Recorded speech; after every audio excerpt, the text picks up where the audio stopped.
Hello everyone. तो किसी को प्रीवियस एक्सरसाइज में किसी क्वेश्चन में कोई डाउट है? सारा कंप्लीट हो रहा है, ठीक है। ट्रिगोनोमेट्री और मैथमेटिकल इंडक्शन सारा क्वेश्चन कंप्लीट हो रहा है, ठीक है। मैथमेटिकल इंडक्शन में 17 तक ही क्वेश्चन करना है, बाकी सारा क्वेश्चन ज़रूरत नहीं करने का, ठीक है। लेकिन ट्रिगोनोमेट्री में जितना दिया गया वो सब कुछ कंप्लीट करना है, ठीक है। तो वहाँ तक सबका कंप्लीट है। तो हम लोग स्टार्ट करते हैं कॉम्प्लेक्स नंबर।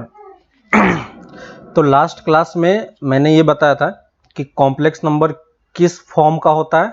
जब भी आप कॉम्प्लेक्स नंबर लिखोगे या कोई आपको कॉम्प्लेक्स नंबर लिख के देगा तो वो हमेशा a+ib फॉर्मेट का ही होगा, ठीक ना। तो ये, और इसमें से अगर कोई हमसे बोलता है कि रियल पार्ट ऑफ जेड बताओ, तो रियल पार्ट ऑफ जेड हम क्या बताएंगे? ए को बताएंगे, है ना। पहले कोई भी कॉम्प्लेक्स नंबर लिखा रहे वो इसी फॉर्मेट का पहले आपको बनाना है, ठीक है ना। कॉम्प्लेक्स नंबर जब भी दे आपको तो हमेशा ट्राई करना है कि पहले हम उसको इस वाले फॉर्मेट में कन्वर्ट करें, है ना। इस वाले फॉर्मेट में देखो डिनोमिनेटर में क्या है, डिनोमिनेटर में आपका 1 है, ठीक है। तो डिनोमिनेटर में आपका कुछ भी नहीं है, जो भी है सब ऊपर में ही है, ठीक है।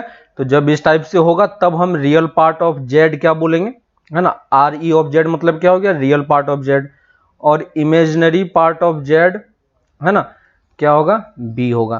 तो जेड एक्चुअली में होता क्या है? रियल पार्ट और इमेजिनरी पार्ट का कॉम्बिनेशन होता है ना। तो इसको हम क्या लिख सकते हैं? Real part of Z plus I times imaginary part of Z लिखा जा सकता है। समझ में आ रहा है ना। तो ये कॉम्प्लेक्स नंबर आपका इस फॉर्मेट का दिखाई पड़ता है, ठीक है। यहां पे आई क्या होता है? जो आयोटा है उसको हम क्या पढ़ते हैं? आयोटा पढ़ते हैं। तो वो क्या होता है वो हम लोग आगे डिस्कशन करेंगे, लेकिन पहले हम एक बार नंबर्स को सही तरीके से समझ लें कि सारा नंबर कैसे कैसे लिखा जाता है, ठीक है। तो ये मेरा कॉम्प्लेक्स नंबर का फॉर्मेट है। एग्जाम्पल के थ्रू भी आपको मैंने बताया था कि जेड को वो कैसे लिख सकता है? 2 + 3i ऐसा कुछ लिख सकता है। z1 ले लिया, z2 ले लिया, -5 + √3i, है ना। तो i होना जरूरी है। अगर i है तो वो क्या है? कॉम्प्लेक्स नंबर है ही, ठीक है। अगर मान लो अगर कोई मुझे ये बोलता है कि इसका रियल पार्ट ऑफ बताओ, तो रियल पार्ट ऑफ जेड और इमेजिनरी पार्ट ऑफ जेड अगर मुझे निकालने के लिए बोलता है इन दोनों क्वेश्चन में, तो रियल पार्ट ऑफ जेड में कितना बताऊंगा इसका? फर्स्ट वाले का तो रियल पार्ट ऑफ जेड 2 हो जाएगा और इमेजिनरी पार्ट ऑफ जेड 3 हो जाएगा। सेकेंड वाले का अगर कोई पूछता है तो रियल पार्ट तो क्या बताऊंगा मैं? -5 बताऊंगा और इमेजिनरी पार्ट √3 हो जाएगा, है ना। लास्ट क्लास में हम लोगों ने ये सब डिस्कशन किया था। अगर मान लो किसी ने ये दे दिया -2 -√5 + 3i, ठीक है, ये दे दिया। और अगर कोई हमसे पूछता है कि इसका रियल पार्ट और इमेजिनरी पार्ट बताओ, रियल पार्ट क्या लिखेंगे? -2 और इमेजिनरी पार्ट i के साथ जो मल्टीप्लाइड है वो सब क्या हो जाएगा? Imaginary part. तो i के साथ क्या मल्टीप्लाइड है? -√5 + 3, है ना। तो क्या लिखूंगा मैं? -√5 + 3। क्लियर है? तो इस तरीके से कुछ भी आपको दे, आपको बस रियल पार्ट और इमेजिनरी पार्ट लिख के बताना है, ठीक है। अगर किसी ने मान लो मुझे ये दे दिया Z4 = सिर्फ 2i लिख के दिया, ठीक है, और कोई हमसे पूछता है कि इसका रियल पार्ट बताओ, तो इसका रियल पार्ट क्या हो जाएगा? इसमें कोई रियल पार्ट नहीं है, तो रियल पार्ट हम कितना लिखेंगे? 0, क्योंकि हम हमेशा इसको क्या लिख सकते हैं? 0 + 2i के फॉर्मेट का लिख सकते हैं। हमेशा जो आपका कॉम्प्लेक्स नंबर का फॉर्मेट होगा वो a+ib फॉर्मेट का ही सिर्फ होगा, ठीक है। तो अगर ये a 0 हो जाएगा तो यहाँ पे आपको ये टर्म दिखाई नहीं पड़ेगा, सिर्फ यही दिखाई पड़ेगा, है ना। तो ये हम यहाँ पे लिख सकते हैं और इसका इमेजिनरी पार्ट कितना हो जाएगा? 2। क्लियर है? ठीक है। रेशमा वो क्वेश्चन में लास्ट में डिस्कशन कर दूंगा अभी, ठीक है। तो ये समझ में आ गया। मान लो कि मैं एक अदर कॉम्प्लेक्स नंबर लेता हूं, मान लो 2 ले लिया मैंने, सिर्फ 2 है। तो क्या ये जो 2 है क्या ये कॉम्प्लेक्स नंबर है? तो हाँ, ये भी कॉम्प्लेक्स नंबर है ना, क्योंकि आपको मैंने वो जो इस टाइप से सर्कल बना के आपको दिखाया था, तो सबसे बाहर में कौन सा सेट था? कॉम्प्लेक्स नंबर था, और इसके अंदर क्या था? सारा नंबर्स था। तो सारे नंबर्स एक्चुअली में क्या होते हैं? कॉम्प्लेक्स नंबर ही होते हैं, है ना। तो अगर किसी ने मुझे Z5 इक्वल टू 2 दे दिया तो 2 तो क्या है, रियल नंबर है ना। तो क्या रियल नंबर कॉम्प्लेक्स नंबर होगा? हाँ होगा, क्योंकि आप इसको क्या लिख सकते हो, 2 प्लस 0 टाइम्स आई लिख सकते हो। और क्योंकि ये 0 से मल्टीप्लाई हुआ है इसलिए आपको इमेजिनरी पार्ट दिखाई नहीं दे रहा है। क्लियर है। तो अगर रियल पार्ट लिखना होगा तो हम क्या बताएंगे, 2, और इमेजिनरी पार्ट अगर पूछेगा कोई तो इसका हम क्या बताएंगे, 0। क्लियर है। तो रियल नंबर भी क्या होता है, कॉम्प्लेक्स नंबर भी होता है ना। तो एक पॉइंट बना के लिख लो, real number is also a complex number, also a complex number with imaginary part, with imaginary part equal to 0, है ना। तो रियल नंबर भी क्या होता है, एक कॉम्प्लेक्स नंबर ही होता है, लेकिन उसमें आपको आई वाला पार्ट इसलिए दिखाई नहीं पड़ता है क्योंकि उसका इमेजिनरी पार्ट क्या होता है, इमेजिनरी पार्ट उसका 0 हो जाता है। जैसे इस वाले में देखो ये 2 लिखा हुआ है, अगर कोई मुझे -3 दे देता तो भी इसका रियल पार्ट -3 हो जाता और इमेजिनरी पार्ट हम 0 लिखते हैं, है ना। तो ये चीज हमें ध्यान रखना है ठीक है। तो आपको अब कॉम्प्लेक्स नंबर का आइडिया हो गया होगा कि हमें कॉम्प्लेक्स नंबर को लिखना कैसे है ना। इसी तरीके से देखो कि कॉम्प्लेक्स नंबर के केसेस में क्या क्या चीजें हो सकती है।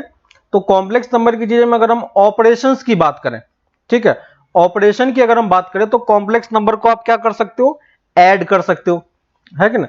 तो लिखते हैं ऑपरेशन ऑफ कॉम्प्लेक्स नंबर, है ना। आपने जैसे रियल नंबर के केस में बचपन में जो हमने पढ़ा था उसके केस में हमने कौन कौन सा ऑपरेशन किया था, हमने प्लस किया था, माइनस किया था, मल्टीप्लिकेशन किया था, डिवीजन किया था, है ना। तो हम यही सारा ऑपरेशन इस वाले कॉम्प्लेक्स नंबर में भी लगा के देखेंगे कि क्या ये कॉम्प्लेक्स नंबर ये सारा प्रॉपर्टी कैसे बनता है, ठीक है। तो अगर हमें पहला ऑपरेशन पे आते हैं, फर्स्ट ऑपरेशन कौन सा होता है, एडिशन, है ना। तो एडिशन हम किस तरीके से करेंगे, तो एडिशन के लिए हमें क्या चाहिए होगा, 2 कॉम्प्लेक्स नंबर चाहिए होगा, है ना। 2 नंबर होगा तभी हम क्या कर पाएंगे, उसको ऐड कर पाएंगे, है कि नहीं। तो जब ऐड करने के लिए मान लो मेरे पास 2 नंबर है, ठीक है, तो मैं कॉम्प्लेक्स नंबर यहां पे एज्यूम कर रहा हूं, ठीक है। मान लेता हूं मैं 2 कॉम्प्लेक्स नंबर, एक नंबर Z1 ले रहा हूं और Z1 हमेशा किस फॉर्मेट का होगा, A प्लस IB फॉर्मेट का होगा, है ना। एक दूसरा कॉम्प्लेक्स नंबर में Z2 ले रहा हूं और Z2 में भी A प्लस IB फॉर्मेट का ही होगा, तो यहां पे मैं C प्लस ID ले रहा हूं, ठीक है। तो इसका रियल पार्ट A है, इमेजिनरी पार्ट B है, इसका रियल पार्ट C है और इमेजिनरी पार्ट D है, ठीक है। अब अगर हमें Z1 प्लस Z2 करना है, ठीक है, तो Z1 प्लस Z2 हम क्या लिखेंगे, तो Z1 कितना है, 1 प्लस IB और Z2 क्या होगा, C प्लस ID। तो देखो 2 कॉम्प्लेक्स नंबर को ऐड करोगे तो एक नया कॉम्प्लेक्स नंबर फॉर्म होगा, है कि नहीं। सिंपल सा है, जैसे आप कोई रियल नंबर को ऐड करते हो तो आपको दूसरा रियल नंबर मिलता है, अलग रियल नंबर मिलता है, वैसे ही आप कॉम्प्लेक्स नंबर को भी ऐड करोगे तो फिर से आपको ये मिलेगा। लेकिन ये भी अपने आप में क्या है, एडिशन, ये भी अपने आप में क्या है, कॉम्प्लेक्स नंबर ही है। तो कॉम्प्लेक्स नंबर है तो कॉम्प्लेक्स नंबर हमेशा किस फॉर्मेट में लिखा जाता है, A प्लस IB फॉर्मेट में ही लिखा जाता है, यानी आपको रियल पार्ट को अलग करना है और इमेजिनरी पार्ट को अलग करके लिखना है।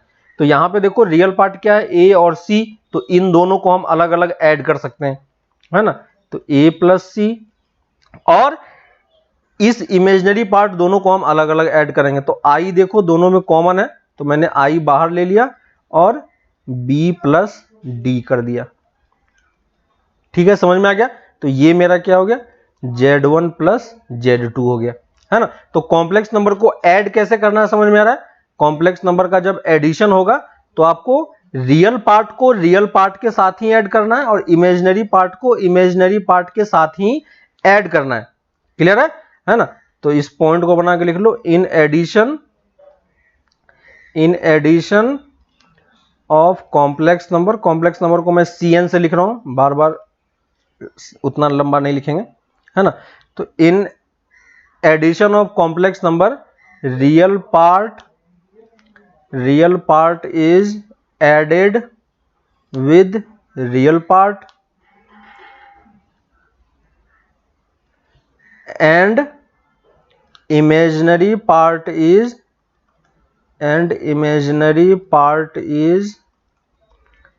एडेड विद इमेजिनरी पार्ट, ठीक है। तो इमेजिनरी पार्ट को आपको इमेजिनरी पार्ट के साथ ही ऐड करना है, ठीक है। तो रियल पार्ट और इमेजिनरी पार्ट को हम कंबाइन नहीं करेंगे, क्लियर है। रियल पार्ट और इमेजिनरी पार्ट को हम लोग कंबाइन नहीं करेंगे, ठीक है। तो ये मेरा एक ऑपरेशन हो गया, ठीक है। वैसे ही आप क्या कर सकते हो, उसी तरीके से आप कॉम्प्लेक्स नंबर में क्या कर पाओगे, कॉम्प्लेक्स नंबर में आप जो ऑलरेडी आप नंबर के टर्म्स में पढ़ चुके हो, है ना। नंबर्स के टर्म में कैसे पढ़ते हैं, तो नंबर्स के टर्म में जो हमने पढ़ा था वो क्या होता है कि आपको चेक करना पड़ता है कि अगर मान लो किसी ने मुझे 2 नंबर दे दिया, ठीक है। जैसे अगर मान लो कि कोई मुझे रियल नंबर में 2 नंबर देता है, 2 और 3 ऐड करने के लिए बोलता है, और कोई 3 और 2 को ऐड करता है, तो क्या इसमें कोई फर्क होता है? इसमें कोई फर्क नहीं होता, ये दोनों चीजें सेम होती है। और ये कौन सा प्रॉपर्टी कहलाता है, ये प्रॉपर्टी क्या कहलाता है, ये कहलाता है कॉम्यूटेटिव प्रॉपर्टी, है ना, और कॉम्यूटेटिव लॉ। तो जो एडिशन है ना, जो एडिशन है, यहां पे प्रॉपर्टी लिख लेते हैं, property of addition of complex number, है ना, property of addition of complex number, ठीक है। तो प्रॉपर्टी में क्या बोलता है कि पहला प्रॉपर्टी है इसमें जिसको हम बोलते हैं कॉम्यूटेटिव प्रॉपर्टी, ठीक है। तो कॉम्यूटेटिव प्रॉपर्टी क्या हो गया, आपने ये चीज पहले 10th में पढ़ा होगा पहले, है ना, या 9th 10th में ये सब लॉ पढ़ा होगा, कॉम्यूटेटिव लॉ। तो कॉम्यूटेटिव लॉ कौन सा लॉ होता है कि अगर आपके पास 2 कॉम्प्लेक्स नंबर है Z1 और Z2, तो अगर आप Z1 और Z2 को ऐड करो या Z2 को Z1 में ऐड करो, दोनों चीजें क्या होंगी, सेम होगी, है ना। तो अगर आपको Z1 प्लस Z2 दिया हुआ, Z2 प्लस Z1 दिया हो, तो आपको पूछने की जरूरत नहीं पड़ेगी कि आप कहां पे कौन सा अप्लाई कर रहे हो, ठीक है। वैसे ही सेकंड क्या होता है, एसोसिएटिव प्रॉपर्टी, है ना, और एसोसिएटिव लॉ। एसोसिएटिव लॉ में क्या होता है कि आपके पास 3 नंबर होते हैं, Z1 Z2 Z3, और इसको आप ऐड कर रहे हो, ठीक है, Z1 Z2 Z3। लेकिन यहां पे एडिशन आप कैसे करोगे, तो एडिशन हमेशा किसके केस में होगा, 2 का एडिशन होगा, है ना। तो यहां पे अगर आप इस दोनों को ऐड करते हो पहले, या इस दोनों को पहले ऐड करते हो, ठीक है, पहले Z1 Z2 को ऐड करके फिर उसमें Z3 ऐड करो, या Z2 Z3 को ऐड करके उसमें Z1 को ऐड करो, तो भी आपका आंसर क्या आएगा, सेम आएगा। तो ये क्या करता है, एसोसिएटिव लॉ भी क्या करता है, सेटिस्फाई करता है, क्लियर है। ये क्या करता है, एसोसिएटिव लॉ भी सेटिस्फाई करता है, ठीक है। और इसी तरीके से एक और प्रॉपर्टी होती है क्लोजर लॉ, है ना। क्लोजर लॉ क्या होता है वो देखो, कि क्लोजर लॉ मतलब क्या हो गया कि अगर आप 2 कॉम्प्लेक्स नंबर को ऐड करोगे तो आपको क्या मिलेगा, क्या कॉम्प्लेक्स नंबर ही मिलता है, हाँ मिलता है ना। तो कॉम्प्लेक्स नंबर को ऐड करने पे हमको हमेशा क्या मिलता है, कॉम्प्लेक्स नंबर ही ऐड मतलब कि मिलता है। तो क्लोजर प्रॉपर्टी क्या बोलता है कि अगर आप कोई भी ऑपरेशन ट्राई करोगे, अगर उस ऑपरेशन लगाने के बाद आपका जो रिजल्टेंट है वो उसी सेट में लाई कर रहा है, तो वो क्या होगा, क्लोजर प्रॉपर्टी सेटिस्फाई होगा। जैसे अगर आप 2 और 3 को ऐड करते हो, 2 और 3 क्या है, रियल नंबर है, तो 2 और 3 को ऐड किया तो आपको 5 मिला, और 5 भी क्या होता है, रियल नंबर होता है। तो ये क्लोजर प्रॉपर्टी हम इसको बोलते हैं कि ये क्लोजर लॉ सेटिस्फाई करता है, ठीक ना। तो उसी तरीके से Z1 और Z1 प्लस Z2 अगर ऐड करोगे आप, तो क्या मिलेगा, Z1 and Z2 is also a complex number, है ना, where Z1, Z2 is a complex number, ठीक है। इन सब का यूज अभी आपको यहां पे दिखाई नहीं पड़ेगा, लेकिन ये सब ये प्रॉपर्टी सेटिस्फाई करता है, ठीक है ना। हम लोग बचपन से जो भी नंबर सब पढ़ते हैं, उन सब नंबर्स के टर्म्स में भी ये सब चीजें हमें चेक करना होता है, ठीक है। लेकिन आप इस चीज को इतना फ्रीक्वेंटली यूज हम लोग कर लेते हैं कि इन सब चीजों पे हम ध्यान नहीं देते हैं, ठीक है। तो हर एक जब भी आप कुछ नया सिस्टम पढ़ोगे, तो उन सारे नए सिस्टम में ये सब चीजें आपको चेक करके बताना पड़ेगा कि ये जो है इस तरीके से सेटिस्फाई होता है, क्लियर है। वैसे ही एक और प्रॉपर्टी होती है जिसको हम क्या बोलते हैं, additive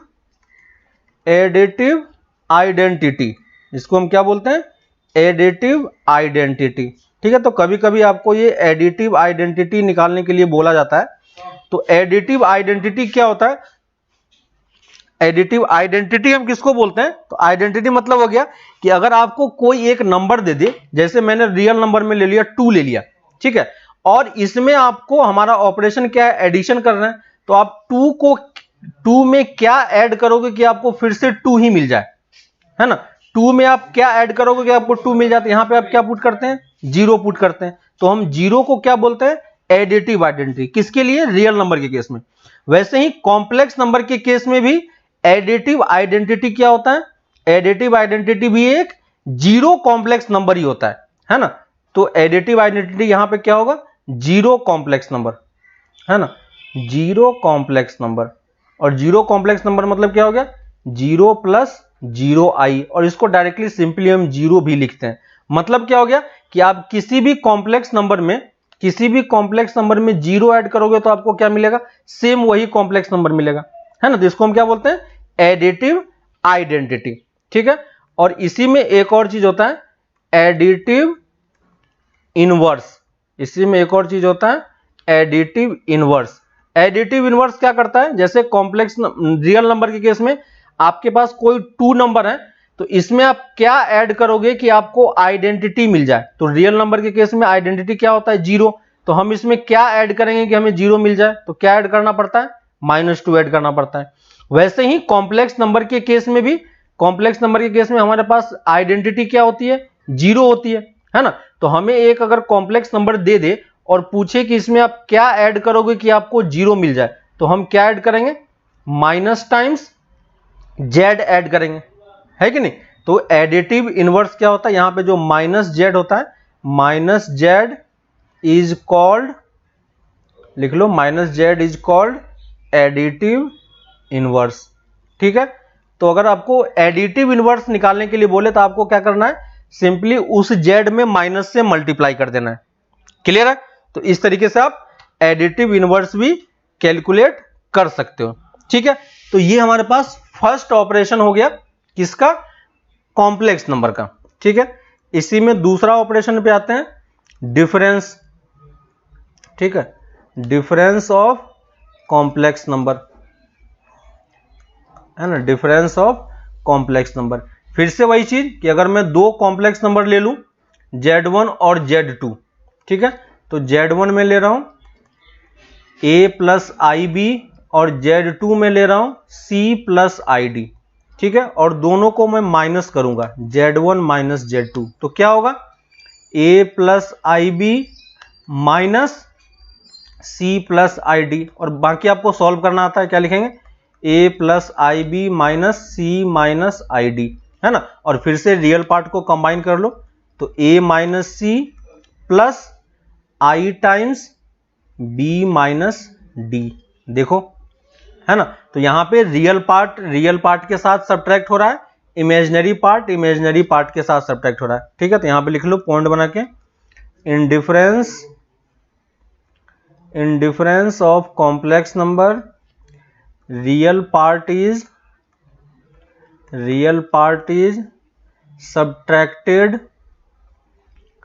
subtracted with real part and imaginary part is subtracted with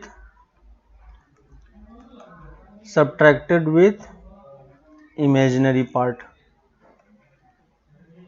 ठीक है। तो इमेजिनरी पार्ट से सब्ट्रैक्ट होगा और रियल पार्ट से सब्ट्रैक्ट होगा, ठीक है। सिंपल सा लॉजिक है, ठीक है। अब बाकी जो 2 ऑपरेशन है, एक और ऑपरेशन है मल्टीप्लिकेशन, है ना? तो मल्टीप्लिकेशन हम कैसे करेंगे? तो मल्टीप्लिकेशन 2 टाइप का होगा। कौन से टाइप का? एक स्केलर मल्टीप्लिकेशन होगा, ठीक है। तो स्केलर मल्टीप्लिकेशन में क्या होगा? स्केलर मल्टीप्लिकेशन क्या हो गया कि मतलब आप 2 कॉम्प्लेक्स नंबर को मल्टीप्लाई कर रहे हो, ठीक है। कॉम्प्लेक्स नंबर को आप एक स्केलर से मल्टीप्लाई कर रहे हो, ठीक है। तो थर्ड पार्ट लिख लो,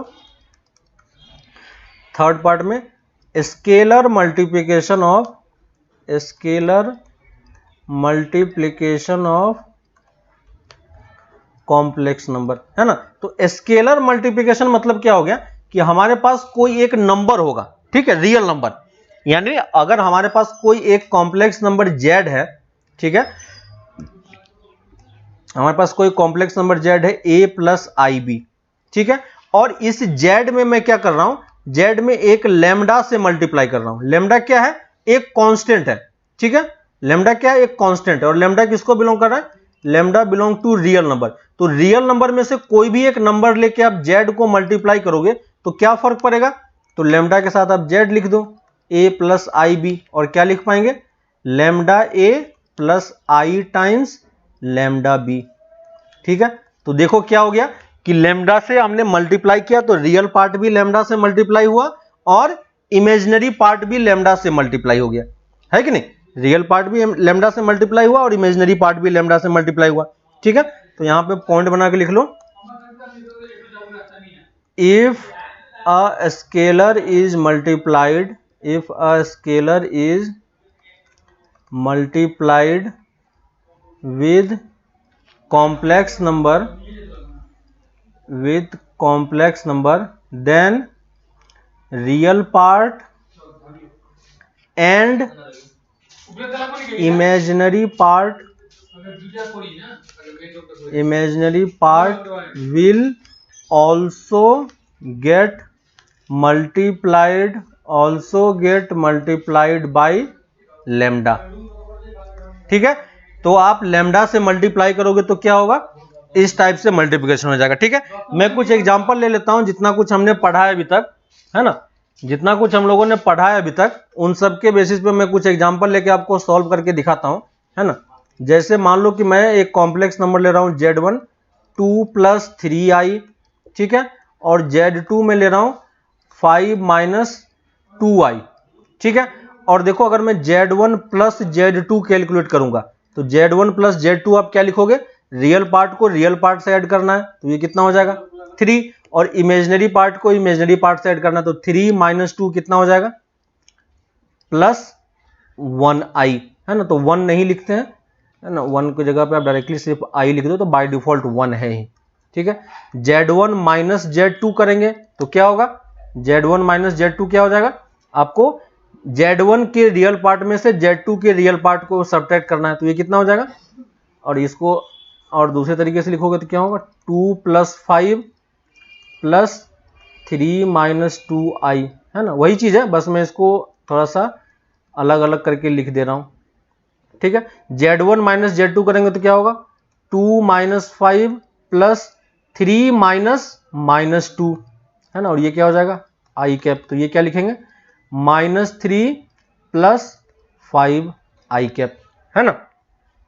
अगर हमारे पास z1 है, z1 को अगर मैं 2 से मल्टीप्लाई कर देता हूं तो अगर मैं कोई 2z1 निकालने के लिए बोलता है तो हम क्या लिखेंगे 2 इंटू 2 प्लस 3 इंटू 2i, है ना, रियल पार्ट भी 2 से मल्टीप्लाई होगा, इमेजिनरी पार्ट भी होगा, तो इसको आप क्या लिख पाओगे 2 4 प्लस 6i, है ना, दोनों में 2 2 से मल्टीप्लाई होगा, क्लियर है।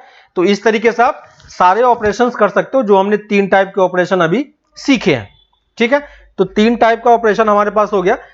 अब एक और ऑपरेशन है, इस कॉम्प्लेक्स नंबर को कॉम्प्लेक्स नंबर से मल्टीप्लाई करने पे क्या होता है, ठीक है। तो उसको पढ़ने से पहले हम लोग अब आयोटा वाले पार्ट को ध्यान देते हैं, ठीक है।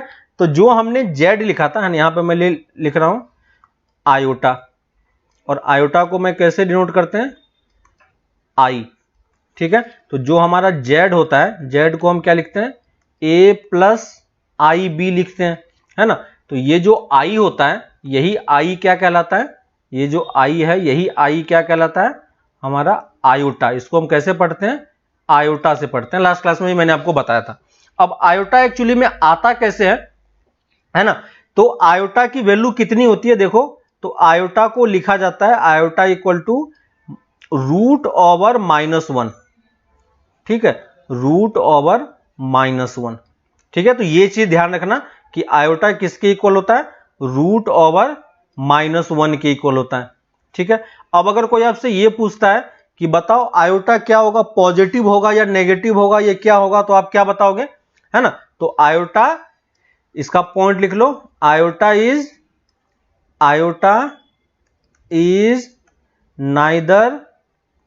Neither negative nor positive nor positive nor zero. ठीक है, तो ये आयोटा जो होता है इसको हम पॉजिटिव भी नहीं बोलते हैं, नेगेटिव भी नहीं बोलते हैं, कुछ भी नहीं बोलते हैं, है ना। तो ये कुछ भी नहीं होता है। अगर कोई पूछता है आपसे कि आयोटा क्या है, पॉजिटिव है, नेगेटिव है या क्या है, तो आप क्या बताओगे? ये कुछ भी नहीं है। इसको कुछ भी से डिफाइन नहीं करते कि ये मेरे लिए कुछ भी नहीं है। बस एक आयोटा रिप्रेजेंटेशन है किसके लिए?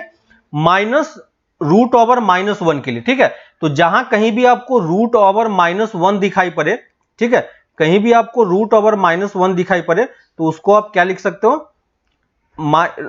ये आयोटा, उसको आप रिप्रेजेंट कर सकते हो। क्लियर है? अब अगर आपको ये दिख रहा होगा कि आयोटा की वैल्यू ये है, तो अगर मैं ये लिखता हूं आयोटा स्क्वायर, ठीक है, आयोटा स्क्वायर आप कितना लिखोगे? आयोटा स्क्वायर क्या हो जाएगा? इसी का स्क्वायर कर देंगे, तो आयोटा स्क्वायर की वैल्यू कितनी हो जाएगी? Minus one. दिख रहा है क्या? आयोटा स्क्वायर कितना हो जाएगा? Minus one. ठीक है, तो ये वैल्यू याद रखना, है ना। तो आयोटा की वैल्यू कितनी होती है, इसको मैं इस पॉइंट में लिख देता हूं। Iota equal to minus one होता है रूट ओवर में। ठीक है, तो आयोटा स्क्वायर क्या हो जाएगा? Minus one. ठीक है, दोनों तरफ मैंने स्क्वायर कर दिया। अगर मैं इसको आयोटा क्यूब निकालने का ट्राई करूं, ठीक है, तो आयोटा क्यूब क्या होगा? तो आयोटा क्यूब आप क्या लिखोगे? आयोटा स्क्वायर इंटू आयोटा, है कि नहीं। और आयोटा स्क्वायर कितना है? Minus one. तो इसको मैं क्या लिख सकता हूं? माइनस आई। दिख रहा है क्या? आयोटा क्यूब कितना होता है? माइनस आई। और आयोटा की पावर 4 कितना होगा? आयोटा की पावर 4 कितना होगा? तो आयोटा स्क्वायर हमें पता है, इसको फिर से स्क्वायर कर दो, तो आयोटा की पावर 4 कितना हो जाएगा? 1। ठीक है, तो ये चारों रिजल्ट जो है, ये चारों रिजल्ट हमें ध्यान रखना है। ठीक है, इजीली आप इसको निकाल सकते हो, कहीं भी कोई प्रॉब्लम आपको नहीं होगी किसी भी केस में निकालने के लिए, है ना। तो ये आयोटा की प्रॉपर्टी है, आयोटा की, कि आयोटा क्या होता है? Root over minus one. Square कर दोगे तो ये आ जाएगा, इसको फिर से स्क्वायर कर दोगे तो आपका 1 मिल जाएगा, है ना। यानी आयोटा की पावर 4 हमें क्या देता है ना, क्या देगा हमें? 1 देगा। अब अगर इस तरीके से अगर कोई मुझे आयोटा की पावर कुछ भी निकालने के लिए बोलता है, ठीक है, मान लो मैं यहां पे कुछ क्वेश्चंस ले रहा हूं, ठीक है, इसमें आप आयोटा की पावर हम कैलकुलेट करते हैं। ठीक है, तो लिख लो, यहां पे पॉइंट बना के लिख लो, पावर ऑफ आई।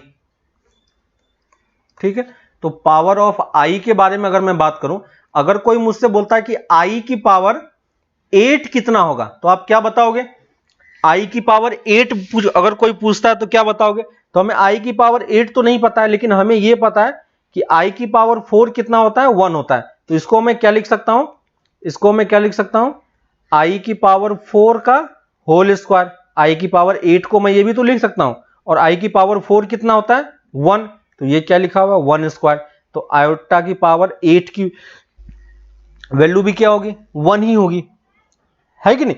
तो आयोटा की कोई भी पावर हो, आप कोई भी पावर कैलकुलेट कर सकते हो। ठीक है, आयोटा की कोई भी पावर आप कैलकुलेट कर सकते हो। अगर कोई मुझे बोलता है कि आयोटा की पावर 9 कितना होगा, तो हम कैसे निकालेंगे? तो आयोटा की पावर 9 निकालने के लिए, है ना, तो सबसे पहले हमें करना क्या होगा? देखो, हमें हमेशा यह सोचना है कि इस 4 में से कौन सी वैल्यू हमें पता है। ठीक है, तो देखो, ये 4 वैल्यू हमें हमेशा पता होती है। आयोटा का 1, आयोटा की पावर 1 पता है, आयोटा की पावर 2 पता है, आयोटा की पावर 3 पता है, आयोटा की पावर 4 पता है।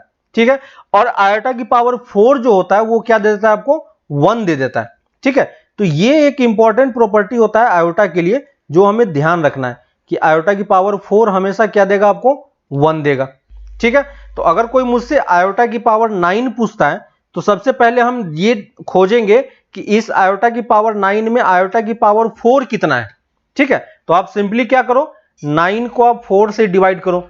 9 को 4 से डिवाइड करोगे तो कितने टाइम्स लगेगा? 2 टाइम्स। रिमाइंडर कितना बचेगा? 1। यानी इस 9 में कितने 4 होंगे आयोटा के?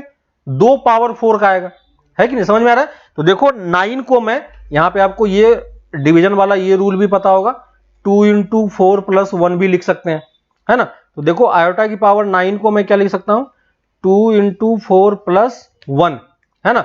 और पावर में अगर प्लस में है तो उसको मल्टीप्लिकेशन में लेके आ सकते हैं। ठीक है, तो देखो, इसमें से मैं क्या कर रहा हूं? आयोटा की पावर 2 इंटू 4 इंटू आई भी लिख सकते हैं। क्लियर है? और आयोटा की पावर 2 इंटू 4 को मैं क्या लिखूंगा? आयोटा की पावर 4 का स्क्वायर इंटू आई, ये भी लिखा जा सकता है। और आयोटा की पावर 4 तो हमें 1 पता है, तो ये क्वांटिटी तो मेरा 1 हो गया, तो फाइनल आंसर हमें कितना मिल जाएगा, आई मिल जाएगा। क्लियर है? तो आयोटा की पावर 9 की वैल्यू कितनी होगी, आई होगी।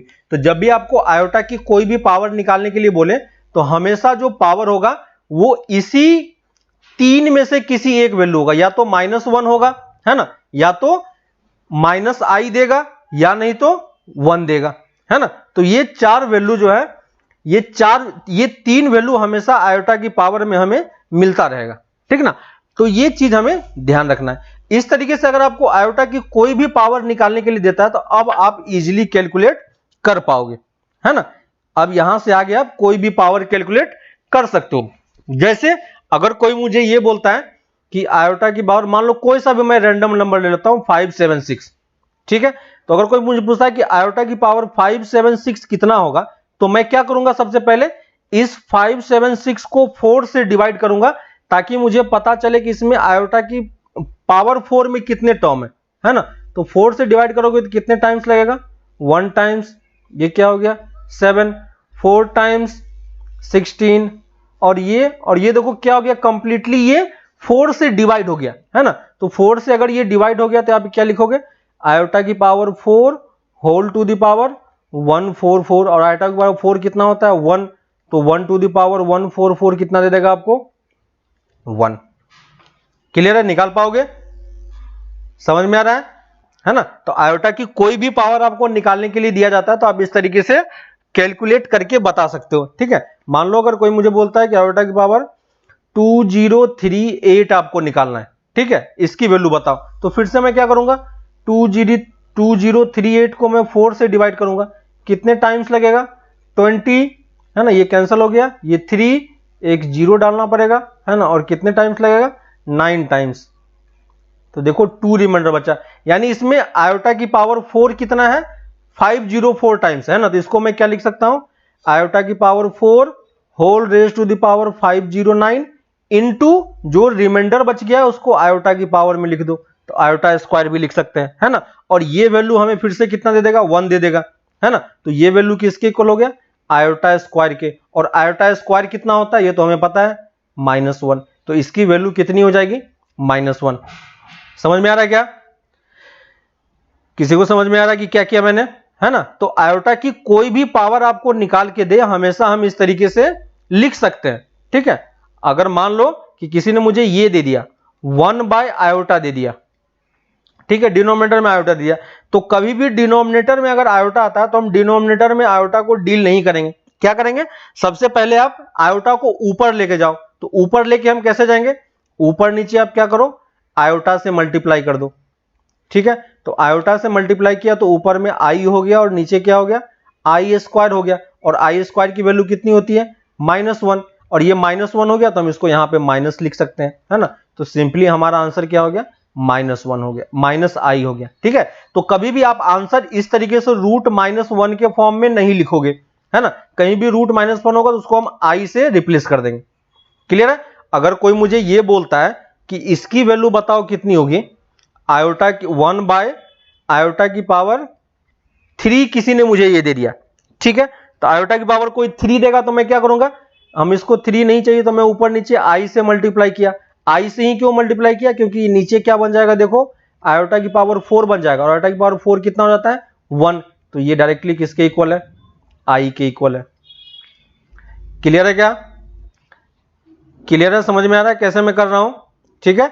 तो इस तरीके से आप आयोटा का कोई भी पावर जो है आप कैलकुलेट करके निकाल सकते हो, ठीक है। कुछ भी वो नंबर दे दे, आयोटा की पावर में कुछ भी लिख के दे दे, है ना। मान लो यहाँ पे 78327 ऐसा कोई नंबर दे दिया और पूछा कि इसकी वैल्यू बताओ क्या होगी, तो हम क्या करेंगे, 78327 की वैल्यू हम क्या करेंगे, पहले 4 से डिवाइड करेंगे, तो कितना टाइम्स जाएगा, पहले ये देखो 1 टाइम्स लगेगा, ठीक है, 3 8 9 टाइम्स, ठीक है, 2 3 5 टाइम्स, ठीक है, 3 2 8 टाइम्स, ये कैंसिल हो गया, और ये 7 बचा 1 टाइम्स, तो 3 बच गया। यानी इसको मैं क्या लिख सकता हूं, आयोटा टू द पावर 4 और उसके whole raise to the power में ये लगा सकता हूं, है ना। तो ये कितना हो गया 19581 और रिमाइंडर जितना बचा उसको आयोटा क्यूब में आप डाल दो, है ना। ये वैल्यू कितनी हो गई 1 और आयोटा क्यूब हो गया। और आयोटा क्यूब कितना होता है, ऊपर में देखो बॉक्स में मैंने बनाया था, ये कितना होता है -i होता है ना। आयोटा क्यूब को आप क्या लिख सकते हो, अगर आपको ये याद नहीं है तो इसको कैसे ब्रेक करोगे, आयोटा स्क्वायर इंटू आई। आयोटा स्क्वायर कितना हो जाता है -1, तो ये सॉल्व हो गया कितना दे देगा -i, है ना। तो इस तरीके से भी आप ब्रेक करके इजीली लिख सकते हो, कोई प्रॉब्लम नहीं है, ठीक है।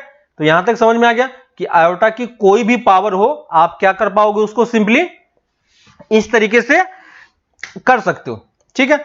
अब हम आते हैं मल्टीप्लिकेशन वाले पार्ट पे, ठीक है। तो अगर मुझे किसी कॉम्प्लेक्स नंबर को, है ना, इसी में एक और प्रॉपर्टी आप लिख लो, ये वाला चीज कि आयोटा की पावर 4 के मल्टीपल में कुछ भी होगा तो उसकी वैल्यू कितनी होगी, ठीक है। और अगर कोई आपसे ये बोलता है ना, मान लो अगर कोई आपसे ये बोलता है कि जैसे इसी में एक और क्वेश्चन लिख लेते हैं एग्जांपल, मान लो किसी ने मुझे बोला कि आयोटा प्लस आयोटा स्क्वायर, ठीक है, plus iota cube plus iota की पावर 4, इसकी वैल्यू कितनी होगी, कैलकुलेट करो। आई को तो हम आई ही रखेंगे, आई स्क्वायर कितना होता है -1, आई क्यूब कितना होता है -i और आई की पावर 4 कितना हो जाता है 1। देखो सारा टर्म आपका कैंसिल हो जाएगा और ये वैल्यू कितनी दे देगी आपको 0 दे देगा। क्लियर है। अगर कोई मुझसे ये पूछता आयोटा की पावर 237 प्लस आयोटा की पावर 238 प्लस आयोटा की पावर 239 प्लस आयोटा की पावर 23240, है ना, और ये वैल्यू भी आप सॉल्व करके देखोगे तो फिर से आपको कितना मिलेगा 0 ही मिलेगा। इसका मतलब क्या हो जाता है कि अगर आपके पास कॉन्जुगेटिव पावर है ना, यहां पे देखो इस दोनों में आपका रिलेशन क्या है, देखो यहां पे ऊपर वाले में ये जो आपका टर्म है, यहां पे देखो 1 है, फिर 2 है, फिर 3 है, फिर 4 है ना। तो ये चारों नंबर क्या है कॉन्जुगेटिव नंबर है कि नहीं। वैसे ही यहां पे देखो 237, 238, 239, 240, है ना। तो आप चार कॉन्जुगेटिव पावर को आप ऐड करोगे तो हमेशा आपकी वैल्यू कितनी आएगी 0 ही आएगी। आप कोई सा भी नंबर रख के देख लो, ठीक है। तो इसको मैं यहां पे इस फॉर्मेट में लिख देता हूं, ठीक है। एक चीज और यहां पे नोट कर लो, आयोटा की पावर 4k कितना देगा, अगर 4 का कोई मल्टीपल होगा तो आपको हमेशा 1 मिलेगा, है ना। आयोटा की पावर अगर 4k प्लस 1 फॉर्मेट का होगा तो आपको कितना मिलेगा i मिलेगा। आयोटा की पावर अगर 4k प्लस 2 फॉर्मेट का होगा तो आपको कितना मिलेगा -1 मिलेगा। और आयोटा की पावर 4k प्लस 3 फॉर्मेट का होगा तो आपको कितना मिलेगा -i मिलेगा, ठीक है। और देखो इस चारों को आप ऐड करोगे तो आपको कितना मिलेगा हमेशा 0 ही मिलेगा, है ना। तो आयोटा की पावर, ठीक है, और इस तरीके से लिख लो पॉइंट बना के 4 कॉन्जुगेटिव, है ना, सम ऑफ, लिख लो sum of 4 consecutive power of 4 conjugative power of iota is always 0, है ना। 4 conjugative power of iota is always 0, है ना। तो ये प्रॉपर्टी सेटिस्फाई होता है किसी भी टाइप के नंबर के लिए, ठीक है। जैसे अगर आपको कोई ये भी दे दे 20378 प्लस 20379 प्लस 20380 प्लस 20381, इसका भी सम करोगे आप, निकाल के सॉल्व करके देखना ये वैल्यू भी कितनी आएगी 0 आएगी, क्योंकि ये वाला प्रॉपर्टी सेटिस्फाई करता है, ठीक है। तो ये आप कैलकुलेट करके एक बार देख लेना, ठीक है, तो आपको समझ में आ जाएगा। तो अब हम लोग आते हैं अपने मल्टीप्लिकेशन वाले पार्ट पे, ठीक है, कि हम कॉम्प्लेक्स नंबर को कैसे मल्टीप्लाई करेंगे, ठीक है। तो नेक्स्ट लिख लो, नेक्स्ट प्रॉपर्टी, 3 प्रॉपर्टी आपका हो गया था। फोर्थ प्रॉपर्टी है multiplication of complex number by complex number, ठीक है। आप 2 कॉम्प्लेक्स नंबर को और मल्टीप्लिकेशन ऑफ 2 कॉम्प्लेक्स नंबर कर लो। Multiplication of two complex number. तो अगर आप दो कॉम्प्लेक्स नंबर को मल्टीप्लाई करोगे तो क्या होगा, ठीक है। तो देखो कैसे करेंगे, फिर से हम क्या करेंगे, दो कॉम्प्लेक्स नंबर चूज करेंगे, कौन सा, Z1 जनरल फॉर्मेट में ले लिया, a प्लस आई बी, और Z2 ले लेंगे c प्लस आई डी, ठीक है। और दोनों को मल्टीप्लाई करो, Z1 इंटू Z2, तो Z1 कितना है, a plus I b into c plus I d, ठीक है। और जैसे ब्रैकेट्स को मल्टीप्लाई करते थे बचपन में, सेम उसी तरीके से करना है।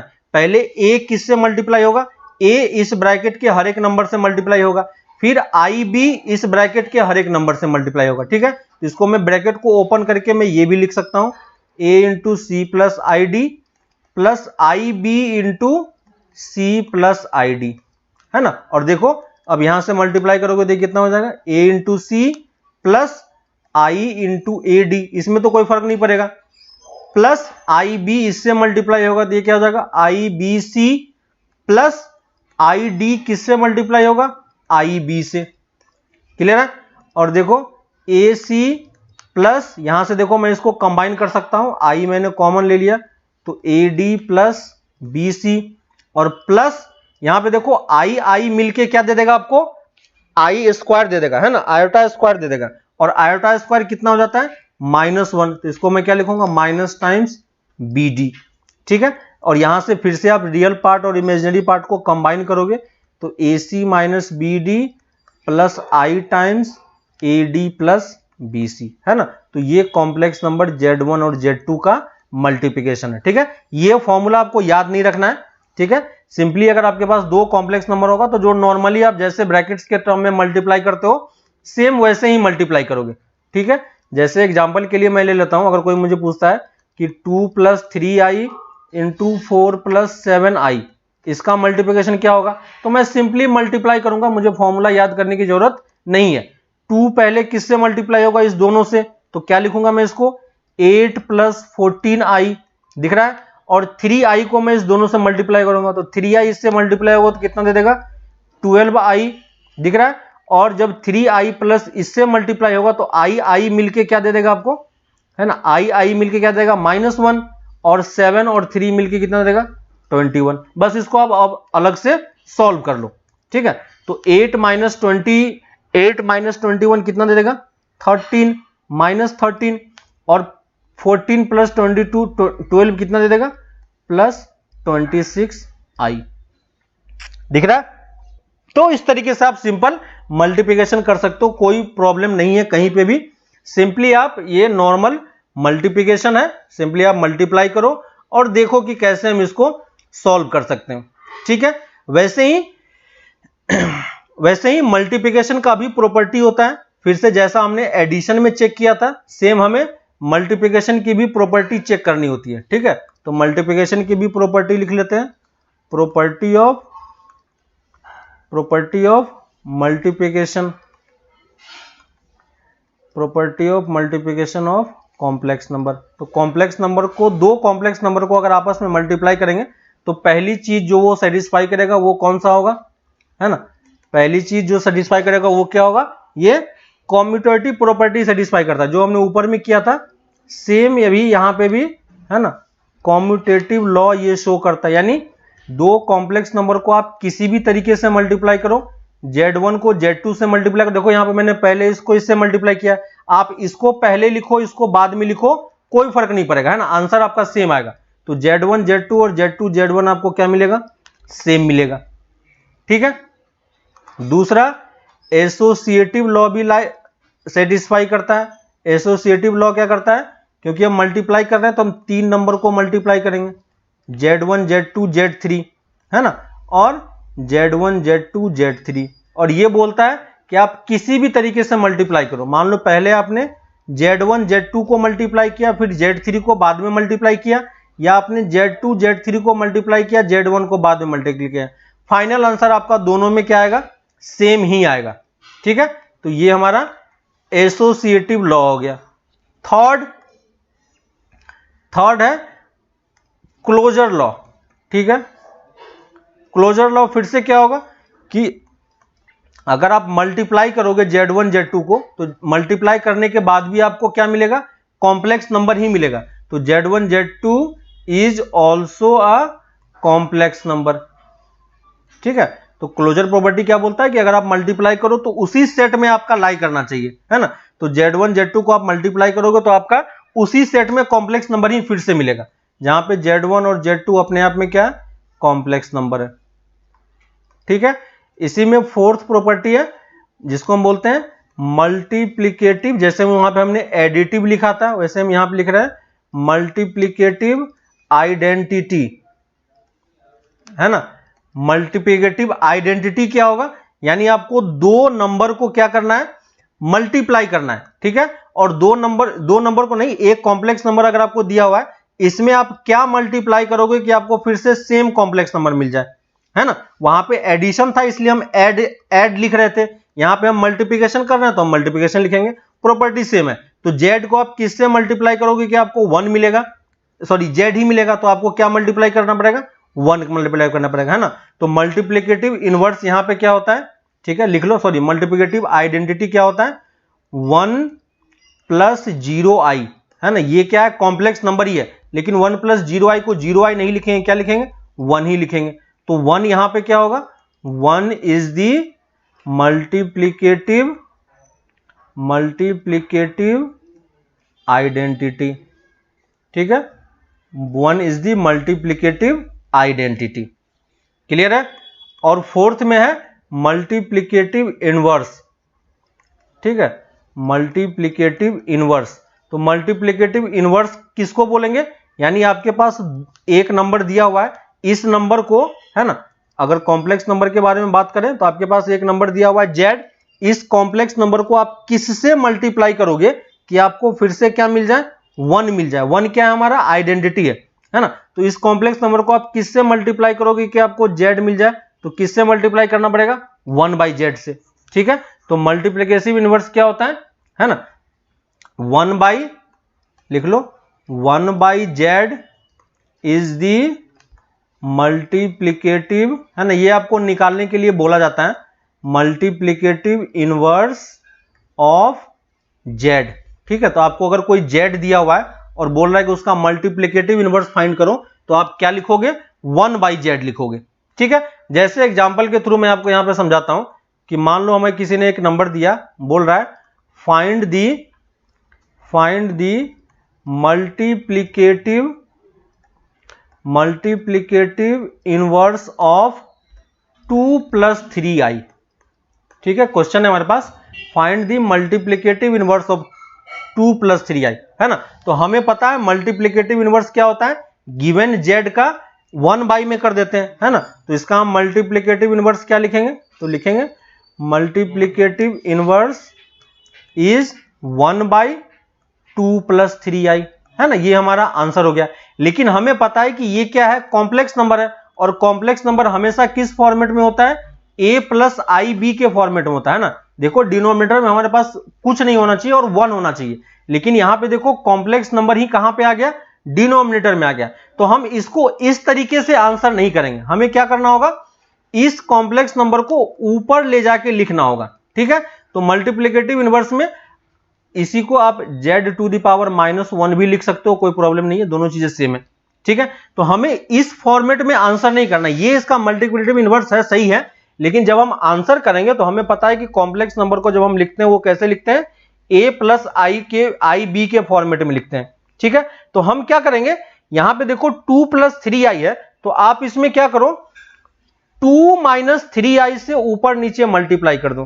ठीक है, तो क्या करेंगे, 2 - 3i से ऊपर नीचे मल्टीप्लाई करेंगे, 2 - 3i से, क्लियर है।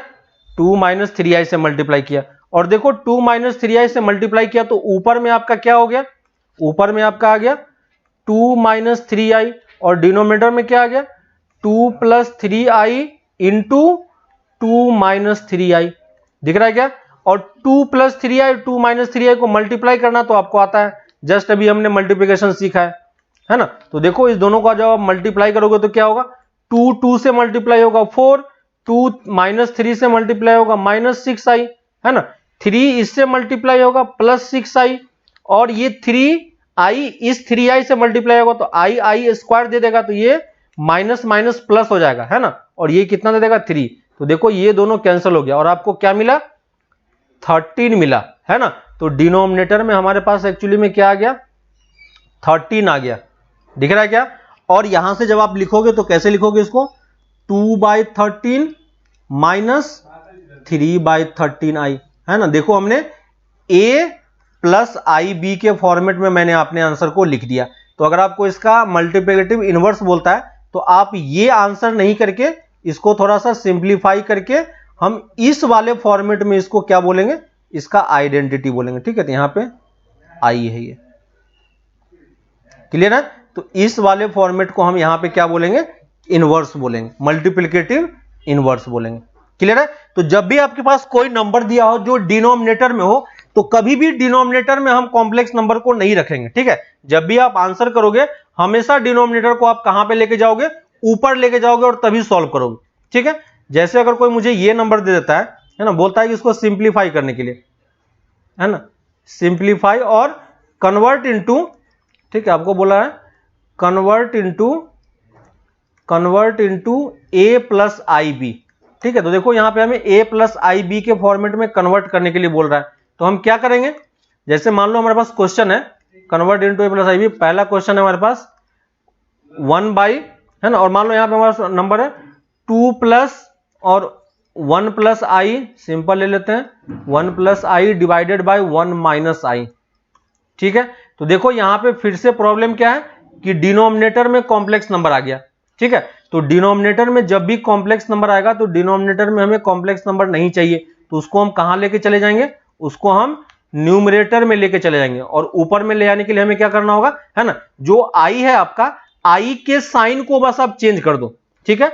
अगर कहीं पे 2 प्लस 3i है तो आप किससे मल्टीप्लाई डिवाइड करोगे, 2 माइनस 3i से, है ना। 7 प्लस 5i है तो आप किससे मल्टीप्लाई करोगे, 7 माइनस 5i से। अगर कहीं पे 2 प्लस 2 माइनस 5i है तो आप किससे मल्टीप्लाई डिवाइड करोगे, 2 प्लस 5i, है ना। देखो ये i के साथ जो साइन होगा बस उस साइन को आपको चेंज कर देना है बस, ठीक है। तो यहां पे हम किससे मल्टीप्लाई डिवाइड करेंगे, किससे मल्टीप्लाई डिवाइड करेंगे, 1 प्लस आई से, है ना। देखो 1 प्लस आई से ऊपर भी मल्टीप्लाई किया, 1 प्लस आई से ऊपर भी मल्टीप्लाई किया, और उसके बाद सिंपल मल्टीप्लिकेशन है, 1 प्लस आई को मल्टीप्लाई करो, जो नॉर्मल आपका मल्टीप्लिकेशन का तरीका है वो तरीका अप्लाई करो। देखो क्या होगा 1 प्लस आई माइनस 1, चेक करके देखना, डिवाइडेड बाय डिनोमिनेटर में आप मल्टीप्लाई करोगे तो कितना आएगा आपका 2, आप चेक करके देखना, मैं डायरेक्टली लिख रहा हूं। यहां से देखो ये दोनों कैंसिल हो गया, ये दोनों मिलके कितना दे देगा, ट्वाइस आई डिवाइडेड बाय 2, और फिर कितना आ गया मेरा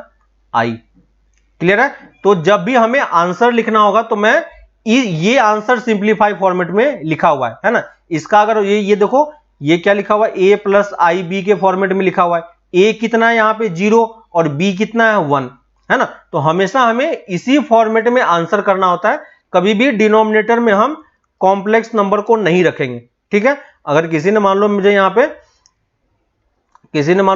पे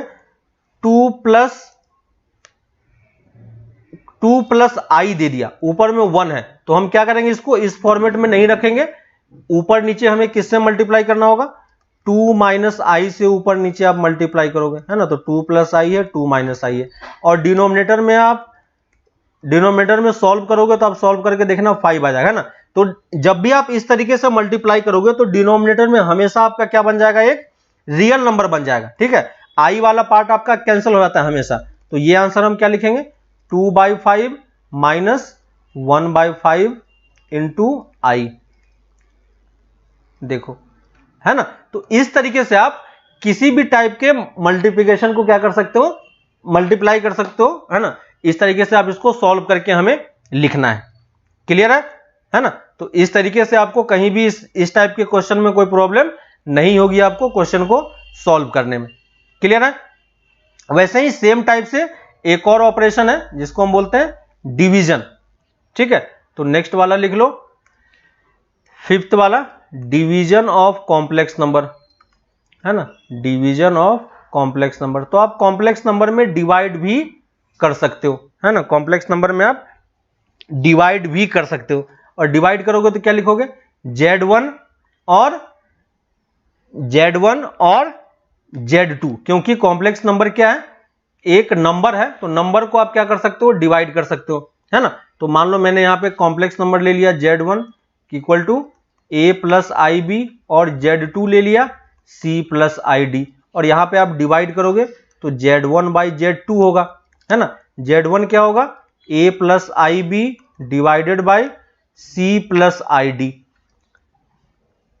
क्लियर है। और फिर से हमें यह समझ में आ रहा है कि हमें डिनोमिनेटर में कॉम्प्लेक्स नंबर को नहीं लिखना है, तो हम इसको क्या करेंगे, ऊपर नीचे हमें c प्लस आई डी दिया हुआ है तो ऊपर नीचे हम किससे मल्टीप्लाई करेंगे, c माइनस आई डी से ऊपर नीचे हम मल्टीप्लाई करेंगे, है ना। डिनोमिनेटर को देखना है, न्यूमरेटर को नहीं, है ना। और इसके बाद आप इसको सिंप्लीफाई कर लो, सिंप्लीफाई कर लोगे तो डिनोमिनेटर में आपका c square plus D square आ जाएगा, और ऊपर में आप सॉल्व कर लेना, मैं डायरेक्टली सॉल्व करके आपका लिख रहा हूं आंसर। तो यहां पे आ जाएगा ac प्लस, यहां पे सॉरी b होगा, है ना। यहां पे मैं डायरेक्टली आंसर लिख रहा हूं, तो आप उसको मल्टीप्लाई करके देखना, है ना। उसके बाद सिंपल मल्टीप्लिकेशन है और इसमें कुछ भी नहीं है, ठीक है। तो आप डायरेक्टली लिखोगे तो आपको ये चीज समझ में आएगा कि ये कैसा हो रहा है, इस टाइप से हम इसको लिख सकते हैं, है ना। तो ये आ जाएगा आपका BC माइनस BD, ठीक है। अब चेक करना, ये BC माइनस AD होगा, ठीक है। ये आपका आंसर होगा। तो कभी भी हमें डिनोमिनेटर में, है ना, डिनोमिनेटर में कभी कॉम्प्लेक्स नंबर को नहीं रखना। जब भी अगर आता है तो हमें सिंपली क्या करना है, उसको ऊपर नीचे मल्टीप्लाई करके आप उसको सॉल्व करके लिख लो। क्लियर है ना। तो इसके बाद हम लोग इसमें और कुछ थोड़ा बहुत ऑपरेशन है, तो वो ऑपरेशन हम लोग नेक्स्ट क्लास में देखेंगे। अभी के लिए आपको इतना करने के बाद आप एक्सरसाइज 5.1 में कुछ क्वेश्चंस ट्राई कर सकते हो अप टू क्वेश्चन नंबर 7 तक, ठीक है। Exercise 5.1 question number 1 to question number 7, ठीक है। Question number 1 to question number 7 आप इजीली ट्राई कर सकते हो, है ना। इसमें आपका कोई भी प्रॉब्लम नहीं होगा, हर एक पार्ट आपका किया हुआ है, ठीक है। बस आप क्वेश्चन देखो और इसको लिखने का ट्राई करो, ठीक है। रेशमा का डाउट था क्वेश्चन एक्सरसाइज 4.1 में, ठीक है। 4.1 में क्वेश्चन नंबर 3, 4.1 में क्वेश्चन नंबर 3, क्वेश्चन नंबर 3 में फिर से वही करना है, ठीक है रेशमा। फिर से आपको n इक्वल टू 1 के लिए सॉल्व करना है, ठीक है। और n इक्वल टू, यहां पे आपको थोड़ा सा सम वाला फॉर्मूला यूज करना पड़ेगा, ठीक है। तो जो आपको देखो डिनोमिनेटर में जो टर्म है 1 plus 2 plus 3 up to n तक, है ना, इसमें आपको जो मैंने पहले क्लास में एक फॉर्मूला लिखवाया था, है ना। क्वेश्चन नंबर 3 देख लो रेशमा, क्वेश्चन नंबर 3 देख लो, एक्सरसाइज 4.1, एक्सरसाइज 4.1 क्वेश्चन नंबर 3। हमें क्या दिया हुआ प्रूफ करने के लिए, प्रूफ करने के लिए दिया हुआ 1 plus 1 by 1 plus 2 plus 1 by 1 plus 2 plus 3, है ना, up to 1 by 1 plus 2 plus 3 up to n तक, है ना। और ये सम किसके इक्वल है, n by n, 2n by n plus 1 के इक्वल है। यही चीज हमें दिया हुआ है, ठीक है। तो देखो इस वाले पार्ट में हम क्या करेंगे, इस वाले पार्ट में हमें देखो, मैं बाकी सारा प्रोसेस आपको सॉल्व करके नहीं बता रहा हूं, बाकी सब आप कर सकते हो। देखो पहला स्टेप आप लिख सकते हो Pn, कर सकते हो। P ऑफ 1 आप चेक कर सकते हो, P ऑफ 1 आपका ट्रू आएगा, रेशमा कर पाओगे, है ना। P ऑफ 1 चेक कर पाओगे, ये सेकेंड स्टेप हो गया। थर्ड स्टेप में आप P ऑफ K स्टेटमेंट लिख सकते हो, क्लियर है ना। P ऑफ K लिख लिया। और जो फोर्थ स्टेप है, देखो मैं बाकी सारा स्टेप में स्किप कर रहा हूं, जहां पे आपको प्रॉब्लम हो रहा है उस वाले पार्ट को मैं सॉल्व कर रहा हूं। फोर्थ वाले पार्ट में हमें क्या लिखना पड़ेगा, P of K plus 1 statement लिखना पड़ेगा। और P of K plus 1 statement क्या होगा, 1 प्लस 2 प्लस, है ना, 1 plus 2 plus 3 up to 1 by 1 plus 2 plus 3 up to K plus 1 तक जाएगा, है ना। और इक्वल टू आपका फॉर्मूला क्या हो जाएगा, 2K plus 1 divided by K plus 2, है ना। तो हमें ये चीज सॉल्व करके बताना है कि ये इसका फॉर्मूला, ये इसका आंसर है, ठीक है। तो यहां पे जब लेफ्ट हैंड साइड में आप स्टार्ट करोगे, तो लेफ्ट हैंड साइड से स्टार्ट करेंगे तो क्या होगा, देखो लेफ्ट हैंड साइड में 1 plus 1 by 2, 1 plus 2 plus 1 by 1 plus 2 plus 3 up to कहां तक जाएगा, 1 बाय 1 + 2 + 3 से लेके अप टू k + 1 तक। ठीक है, आपको पता है कि यहां से लेके यहां तक का सम आप ऊपर वाले से लिख सकते हो, है ना। जैसे पहले मैंने सारा क्वेश्चन किया है, सेम उसी तरीके से ये कितना हो जाएगा k + 1, और इसमें हमें ऐड क्या करना है 1/1 + 2 + 3 अप टू k + 1 तक। ठीक है, यहां पे आपको जस्ट एक फॉर्मूला और ऐड करना है, ये 1 से लेके सम तक का। ठीक है, तो ये वाला फॉर्मूला मैंने आपको बताया था, याद होगा, 1 + 2 + 3, है ना। क्लास के एग्जांपल में मैंने लिया था ये क्वेश्चन, n × n + 1/2, ये वाला फॉर्मूला आपको यहां पे यूज करना है। ठीक है, तो यहां पे लास्ट नंबर कितना है k + 1 है, तो फॉर्मूला हमारा क्या हो जाएगा, ये तो फर्स्ट टर्म हो गया, प्लस 2 ऊपर में चला जाएगा और नीचे कितना आ जाएगा, देखो n की जगह पे क्या आ जाएगा आपका k + 1, है ना, और इसके जगह पे क्या आ जाएगा आपका k + 2। ठीक है, बस आपको इसे सॉल्व करना है, इसको जब आप सॉल्व करोगे तो आपका वही जो ऊपर वाला फॉर्मूला है वो आपका कन्वर्ट हो जाएगा। ठीक है, अब इसको सॉल्व करके देखना कि ये वाला आ रहा है कि नहीं। ठीक है, तो यहां से आप क्वेश्चन सॉल्व कर सकते हो। ठीक है, रेशमा ट्राई करना, फिर से नहीं होता है तो फिर बताना कल, फिर हम लोग इसको डिस्कस कर लेंगे। ठीक है, तो आपको अभी के लिए एक्सरसाइज 5.1 क्वेश्चन नंबर 1 से लेके 7 तक आपको ट्राई करना है। ठीक है, फिर हम लोग इसको नेक्स्ट क्लास में कंटिन्यू करते हैं। ठीक है, तब तक आप ये क्वेश्चन ट्राई करो।